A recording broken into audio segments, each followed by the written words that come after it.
good works don't produce salvation. अच्छे कर्मों से उद्धार उत्पन्न नहीं होता। मेरे पीछे बोलो, अच्छे कर्मों से उद्धार उत्पन्न नहीं होता। अब कई लोग बोले अच्छा तो मतलब अब हम कुछ भी करें, Some people say, so should we do anything? अब हम अच्छे कर्म ना करें। Should we not do good works?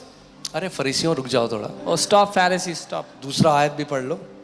Read the next अच्छे verse. कर्मों से उद्धार उत्पन्न नहीं होता, उद्धार से अच्छे कर्म उत्पन्न होते हैं।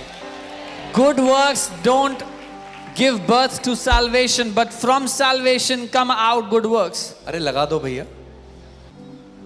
For we are his workmanship created in Christ Jesus for good works. क्योंकि हम उसके बनाए हुए हैं और मसीह यीशु में उन भले कामों के लिए सृजे गए हैं। Hear this. English Bible says salvation is not of good works, salvation is for good works. अंग्रेजी बाइबल इस तरह से कहती है कि उद्धार अच्छे कामों से नहीं होता, लेकिन उद्धार के बाद, उद्धार के कारण अच्छे काम उत्पन्न होते हैं।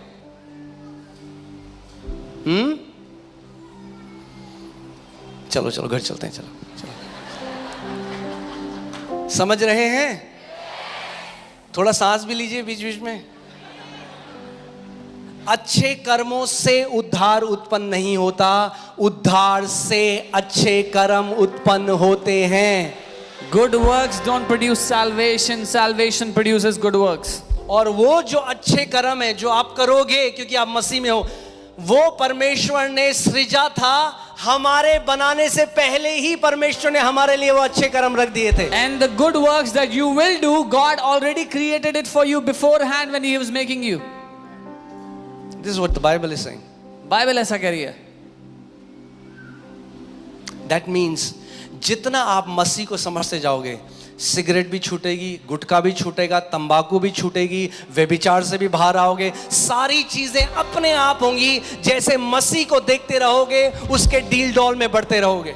The more you will keep growing in Christ, the more you will know Him, you will come out of all the addictions, you will keep on growing. As long as you keep your eyes on Him, you will keep on growing. अब देखते हो ना यहाँ पे गवाहियाँ आती हैं। You see testimonies after testimonies. हमारे पति 40 साल से गुटखा खाते थे, कुछ नहीं हो रहा था, यहाँ आए पहली बार में गुटखा फिर चलाते ही नहीं।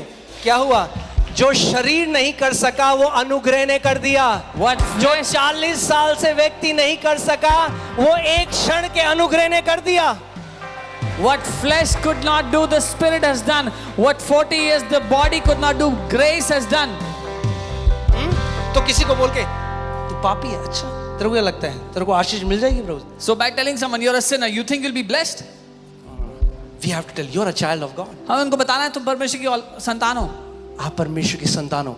अनुग्रह के सिंहासन के पास हियाव से जाओ, अनुग्रह पाओ और हर एक बुरी आदत से उस पर जय पाते जाओ। Come before the throne of grace boldly, come to Him and keep getting grace to overcome every evil thing against you. अगर आप परमेश्वर से दूर चले गए हो ये सोचकर कि वो आपको ग्रहण नहीं करता, वो आपसे उतना ही प्रेम करता है और सदा करता रहेगा। आज लौटकर भागकर उसकी बाहों में आओ। If you've gone away from the Lord thinking that you've gone away, and this is the time when you come into His presence, run into His arms today. If you feel you have sinned, you have messed up, know that He is waiting for you, arms wide open. अगर आपको लगता था आपने पाप किया, आपने गलती की, आपने गड़बड़ी कर दी, तो भागते हुए उसके पास आइए, जानते हुए कि खुली बाहों के साथ आपका इंतजार कर रहा है। उसकी दया, उसकी करुणा सदा की है। His mercy, His goodness is forever for you. Come on, tell Him, Father, I'm coming back into your loving arms. उससे कहें, पिता मैं आपकी बाहों में वापस आता हूँ। I'm coming back, Daddy, because I know in Christ Jesus I am accepted forever. पिता मैं आपकी बाहों में वापस आता हूँ, ये जानते हुए कि मसीह में हमेशा के लिए मैं ग्रहण किया गया हूँ। And you will never ever reject me. और आप कभी मुझे नहीं ठुकराओगे। Come on, turn back, come back to the Father. अपने पिता के पास वापस आ जाओ आज।